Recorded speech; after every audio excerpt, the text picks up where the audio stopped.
MF Talks, o podcast. Em direto dos estúdios RHP está convocada a Conferência de Líderes. Ora, vivam! Então, Olá. como é que foi a vossa semana? Boa noite. Foi Passando na semana, já está tudo à tarefa outra vez em Israel, em Gaza. Se calhar já.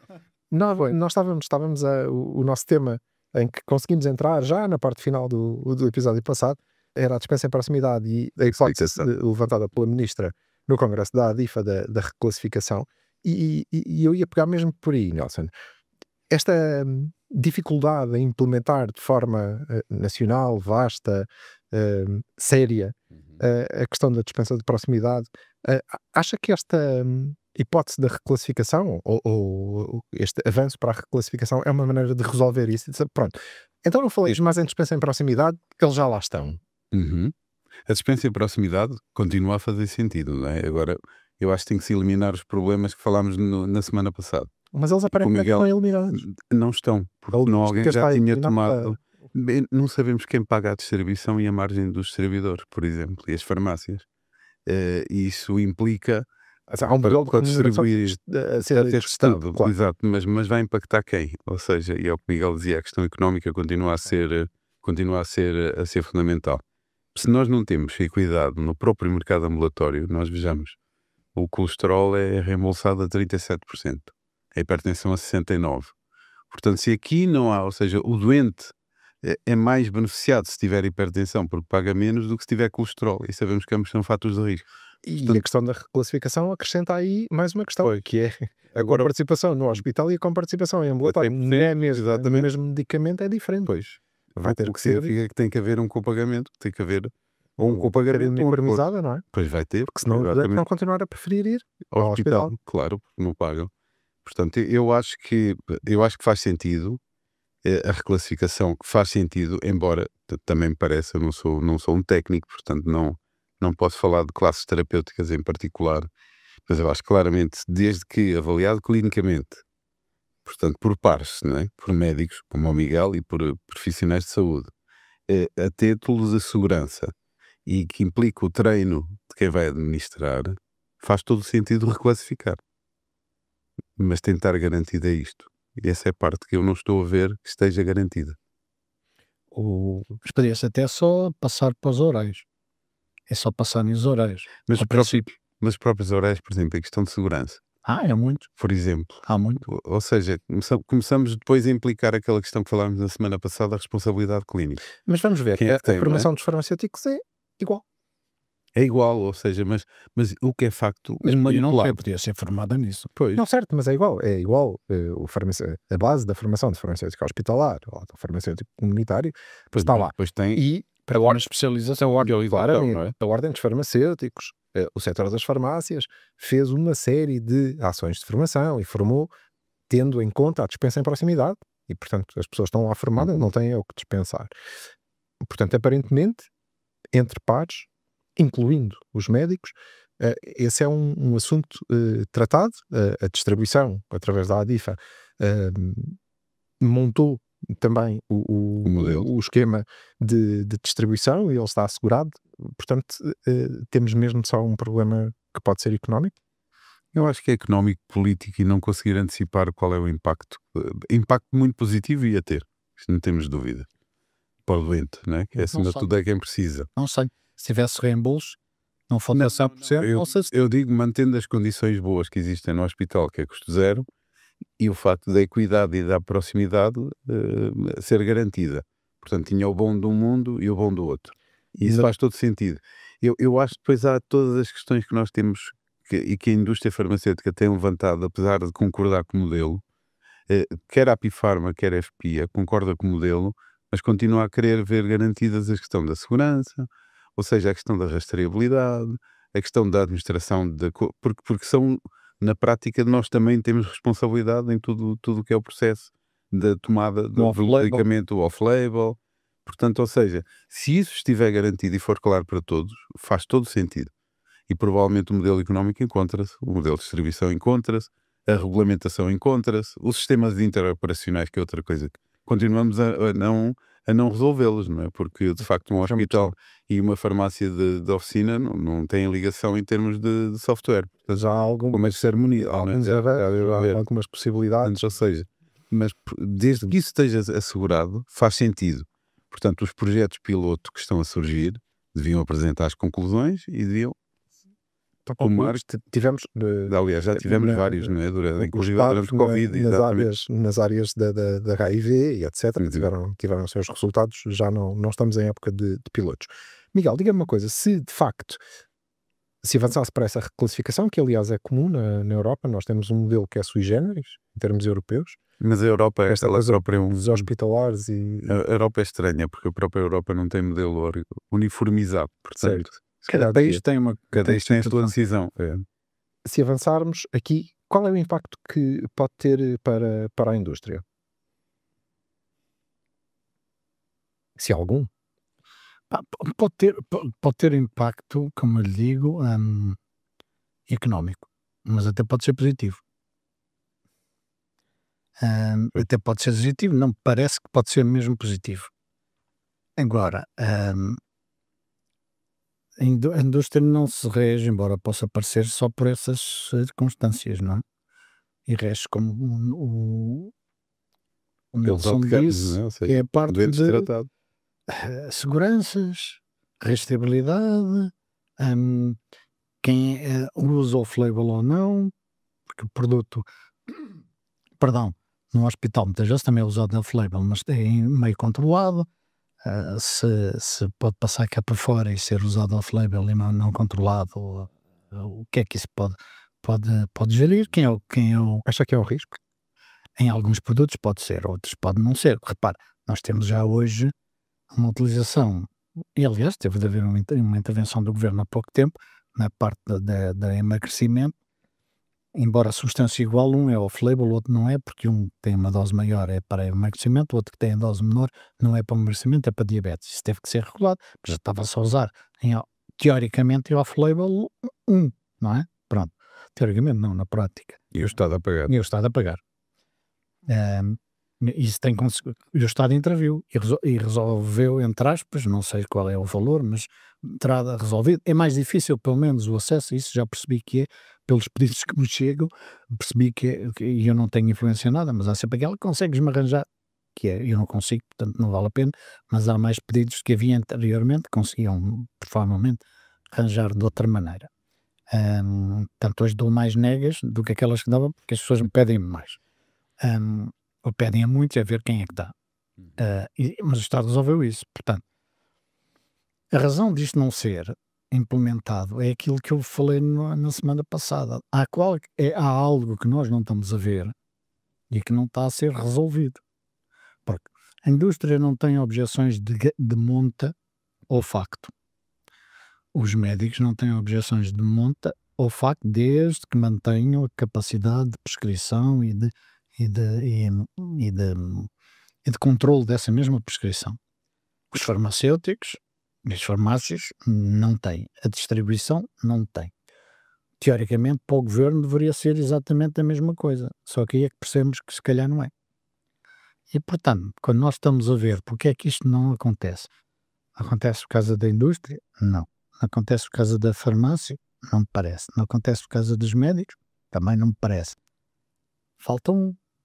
Então vamos. E esse, se calhar, é o que. Então, eu acho que falta aí outro, Miguel, que é o hospital, porque o modelo de financiamento que temos é isso que eu estou a dizer. É hospitalar, não é? Ou seja, se o budget de facto for até do hospital, então o hospital vai querer continuar a ser o gatekeeper daquele budget. Ou então tiram-lhe a administração, não é? Tiram-lhe esse budget. Teríamos de reclassificar não só os medicamentos, mas o modelo de financiamento. Mas é esse do próprio modelo. O que falta é esse, porque eu acho que aqui, erradamente ou não, o que eu digo, o Estado é o hospital.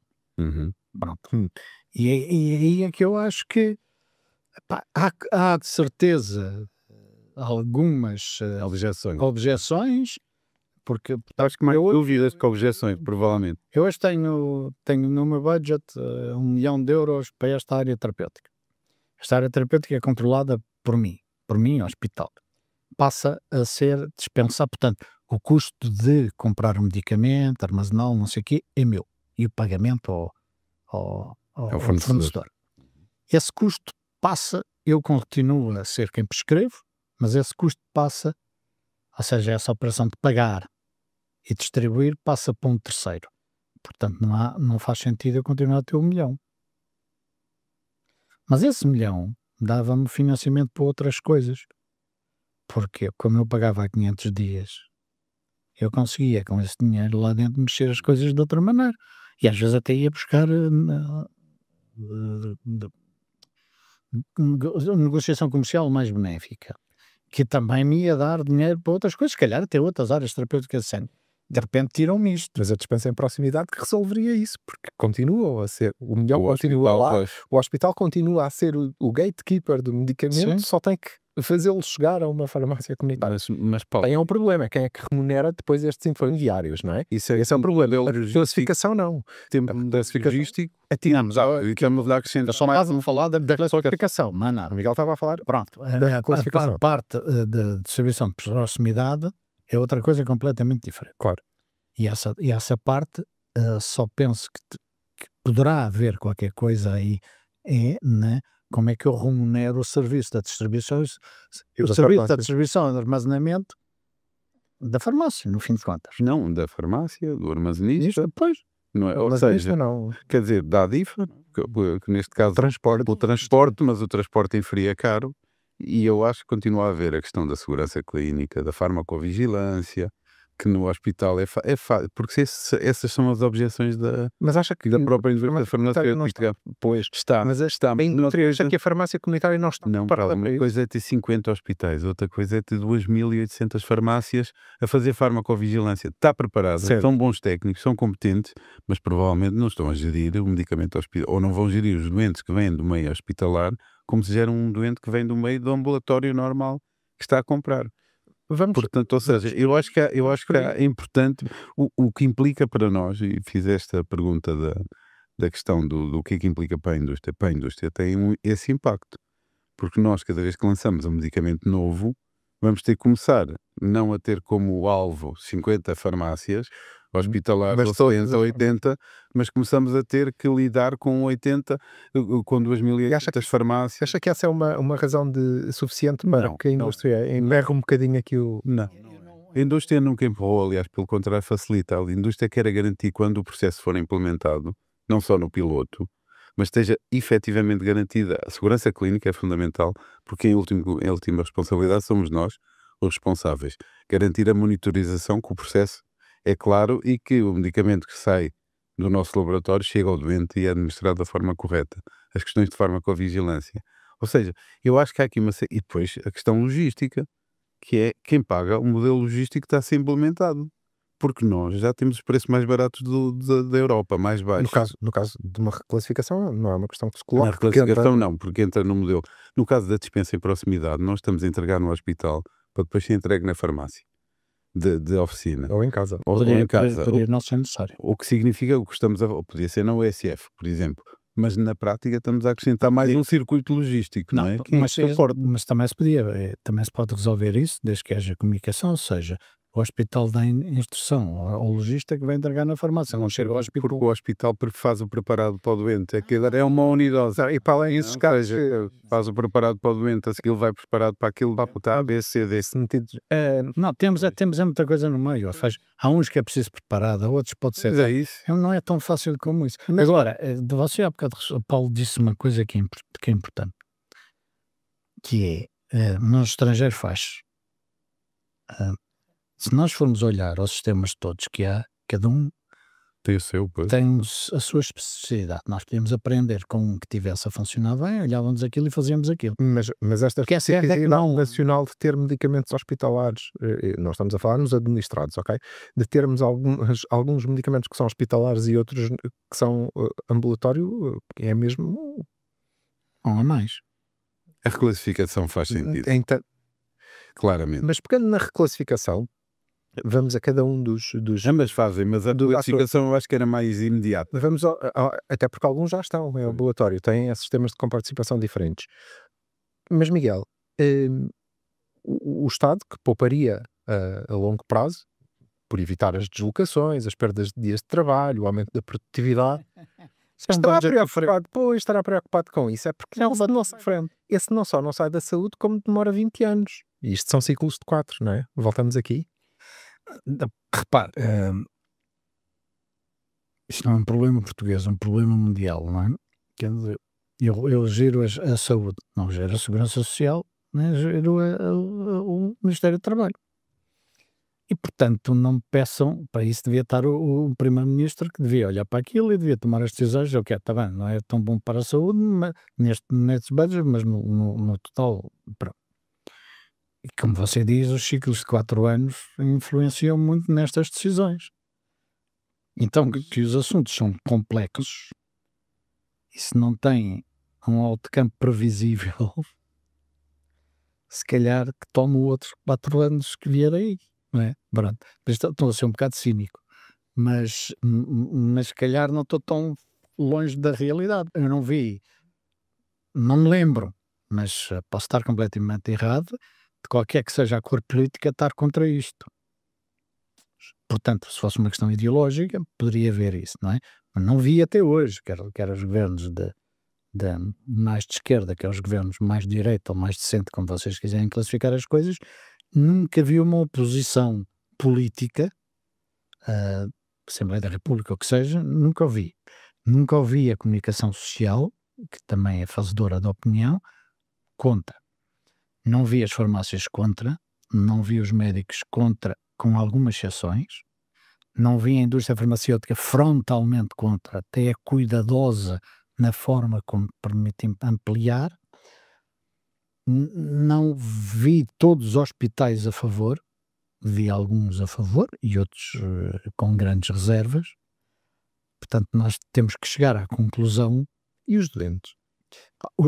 Aqueles que estão supostamente no centro em que todo esse sistema funciona em... Se fosse patient-centered, como nós gostamos de dizer, isto tinha de se resolver dessa maneira. Por acaso, ouvi um representante dos doentes na mesma sessão dizer uma coisa muito interessante, que foi, vocês todos, e estava a indústria, a distribuição, as farmácias, enfim, todos, vocês todos dizem que me colocam no centro. E eu não quero estar no centro, eu quero estar ao vosso lado.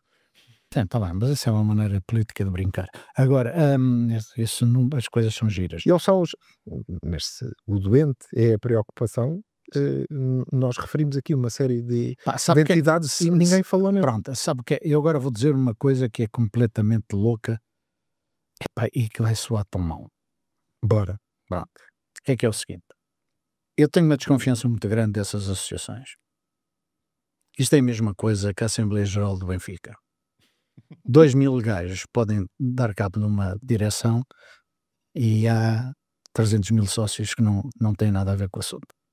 E se calhar se perguntasse aos 300.000 a direção não era demitida, mas aqueles 3.000 que estão a fazer barulho e que estão lá a fazer barulho, que dizem que representam os 300.000 e que não representam porque ninguém lhes deu um mandato.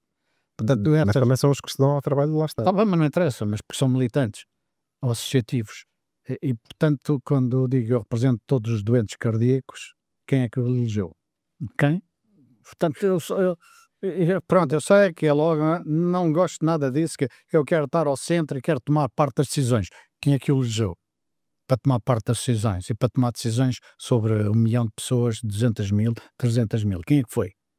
Foi um grupo de 10 amigos que se juntaram e fizeram uma associação, depois votaram que 3 vezes ou 4 vezes depois. Desculpe lá. Por isso é que eu sou completamente contra essas porcarias. Que se ouçam e vejam, porque podem ser uma maneira de nós percebermos aquilo que se ouve. Agora, tenham capacidade de decisão, tenho reservas grandes sobre isso. Enquanto a indústria farmacêutica, as farmácias, os médicos têm a representatividade daquilo que são. A AP Pharma tem a representatividade eleita da indústria. A Ordem dos Farmacêuticos, a ANF, o que seja, tem representatividade. Portanto, o governo tem a representatividade do país. É? A Ordem dos Médicos tem a representatividade dos médicos. Os outros, desculpe lá. Eu agora nós somos todos doentes. É? Eu tenho uma doença crónica.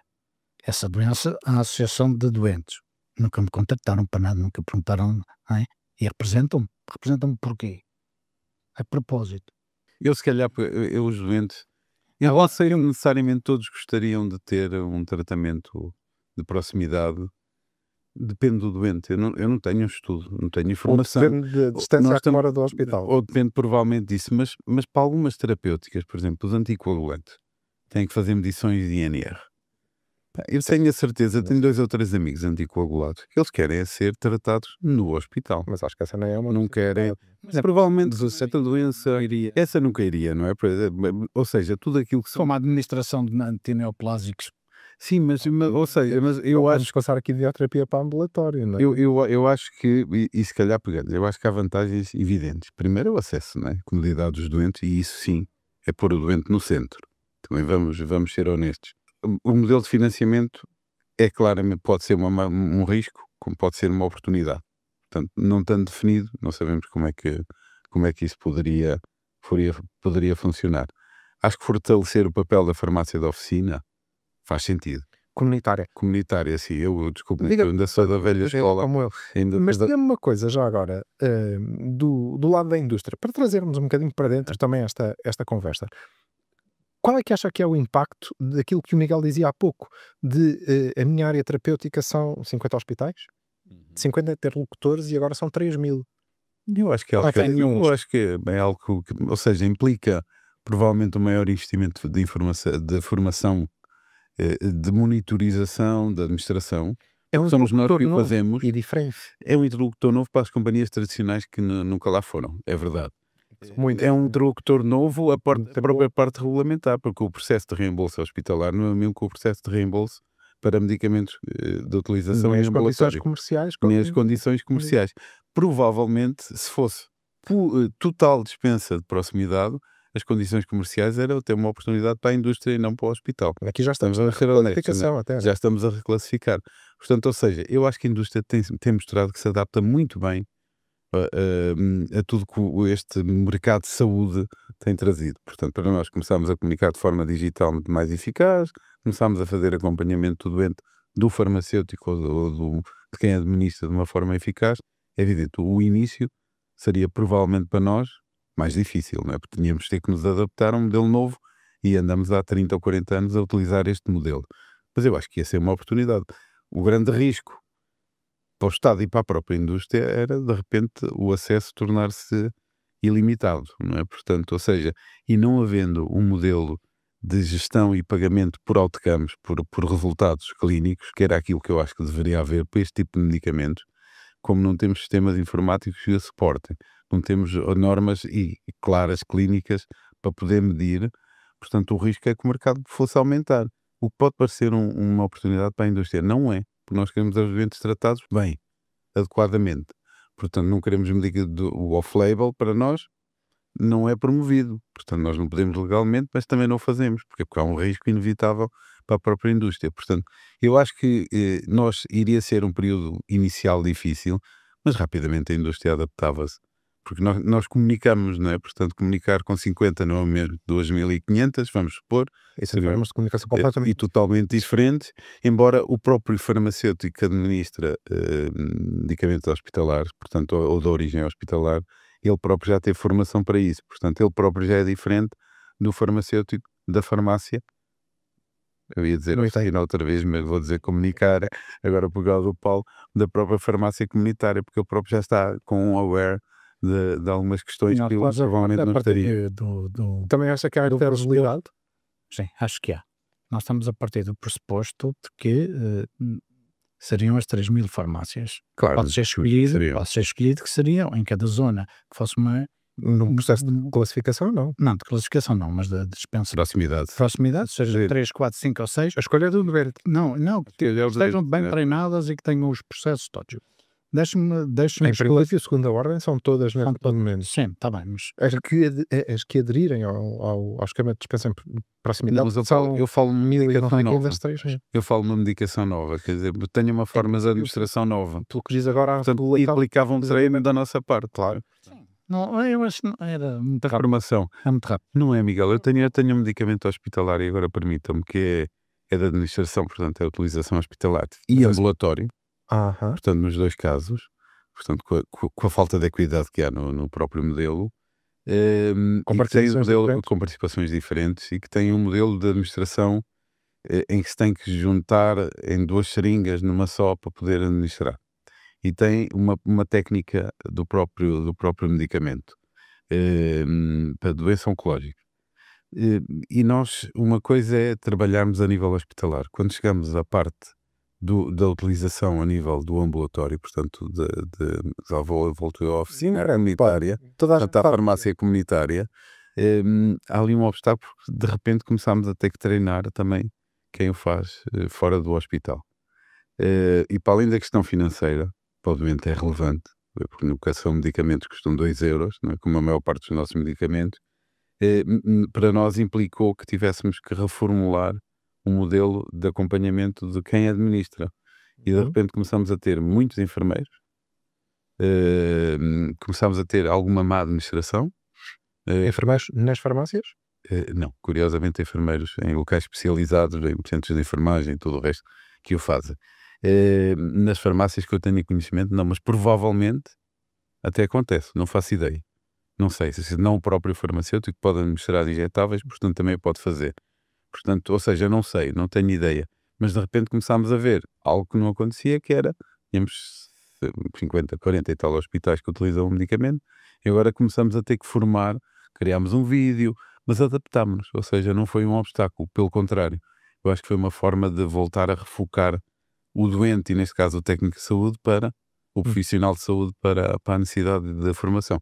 Obviamente tem um custo, não é? Mas que depois é rapidamente amortizado, não é um problema. Deixa-me só esclarecer uma coisa, se não ficar mal. Eu acho que as associações de doentes são fundamentais. E há umas, não conheço todas, que fazem um trabalho impressionante na sociedade. Eu acho que não devem ser envolvidas na decisão, devem ser consultadas, exatamente, porque não têm, na minha opinião, representatividade para poder ser envolvidas na decisão.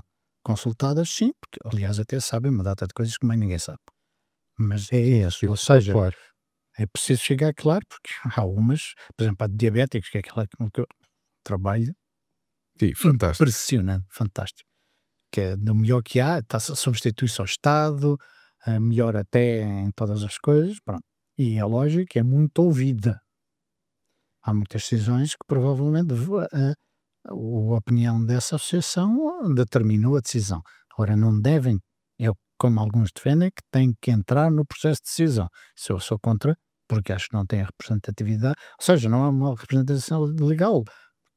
Qualquer pessoa pode fazer uma associação de doentes, então começa a ser a confusão total. É só isso. Agora, elas como associação são fundamentais, quer socialmente, quer psicologicamente, então, do melhor que há, das melhores coisas que temos na sociedade até. Percebe? Portanto, é só isso. Não é a parte de ouvi-las, tem que ser, porque eles contactam com doentes, contactam com coisas que conseguem perceber problemas que provavelmente ninguém sabe. Claro. Acha, Miguel, que esta possibilidade de dispensa em ambulatório, seja proximidade de classificação, como for, pode melhorar este aspecto até melhorar este aspecto que era uma das preocupações do Nelson, da farmacovigilância, ou, por exemplo, da adesão à terapêutica? Porque tem um profissional de saúde mais próximo, não tem que ir daqui a 2 meses ao hospital? E até é uma pessoa que me conhece. Eu não tenho dados concretos sobre isso e posso pensar que pode dar para os dois lados. Ou seja, é evidente quando a farmácia comunitária tem uma característica que ninguém chega perto, que é o contacto mais próximo possível com o doente. E o conhecimento do doente pode não conhecer a sua realidade clínica, mas conhece muito a realidade social e que é muito importante. Portanto, aí é algo que eu acho que é insubstituível no sistema de saúde português. Acha que a indústria aproveita suficientemente isso? Tenta aproveitar sempre que pode e não vejo resistência das farmácias a que não seja aproveitado. Portanto, a simbiose pode não ser perfeita, poderia ser muito mais bem feita, poderia ser muito mais evoluída, mas não há resistências, na minha opinião, quer de um lado, quer do outro. E os próprios médicos reconhecem essa função da farmácia comunitária no processo todo até da sua da gestão do doente. Não pode, do melhor que há e das mais bem organizadas, se calhar, do mundo, a nossa rede. teoricamente, como está mais perto, a adesão ao doente seria melhor. No entanto, o ir a um sítio especializado, que o hospital é, pode-me fazer ter uma aderência superior do que aquilo que estar junto ao meu amigo que me conhece e que até toma café comigo. Portanto, eu não tenho dados para dizer o que é que beneficia. Eu vi um sistema que tentei implementar em Portugal há muitos anos, mas não deu, para fazer por razões logísticas e legislativas, e era complexo na altura de fazer. Hoje eu penso que temos técnica e tecnologia para o fazer, em que a prescrição, qualquer médico quando prescreve a prescrição entra em qualquer farmácia do país, o doente vai lá, recebe a medicação, o médico é informado no sistema que a medicação A, B, C ou D ao doente X foi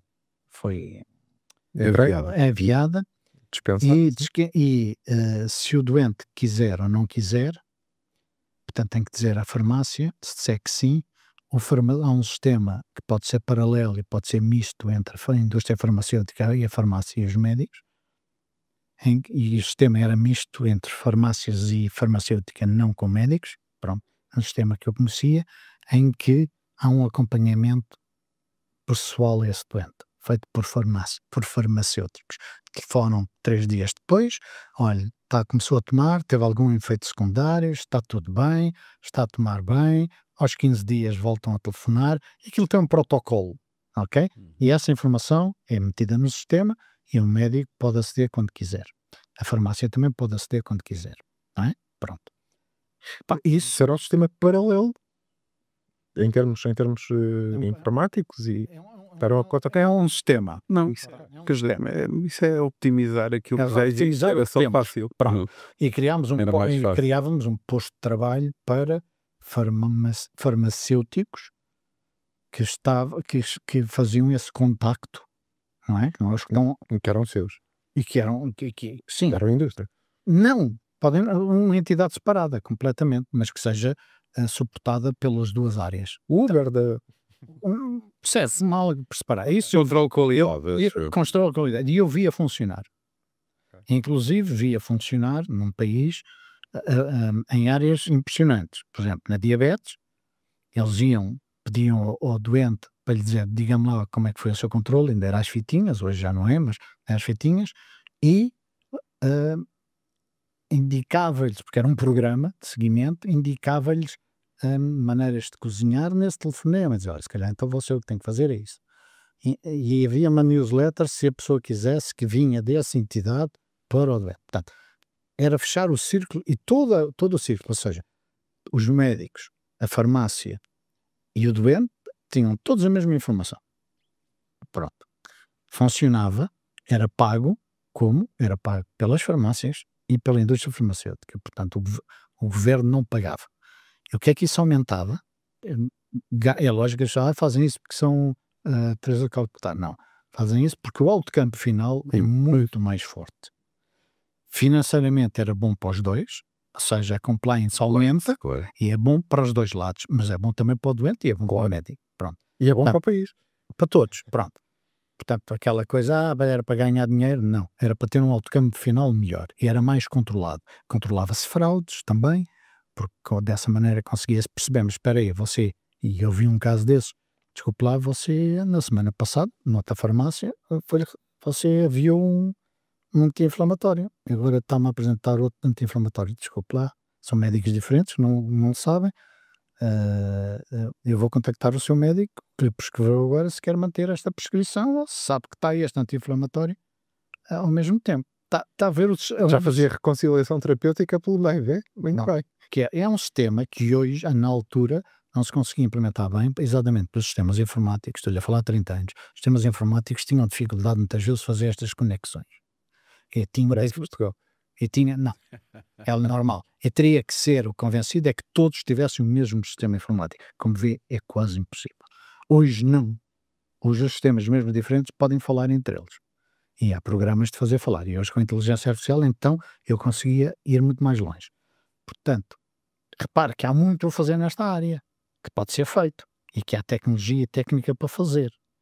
respondendo-lhe antes aquilo, a lógica de proximidade dá a ideia, ou temos a ideia, que seria muito melhor para a saúde pública, para a segurança, etc, etc. E repara, estou-lhe aqui a dar um esquema de proximidade. No entanto, não tenho dados para dizer. A minha primeira reação era, sim senhora, que deve ser muito mais, haver mais compliance, mais segurança, se for distribuído na farmácia comunitária perto do doente.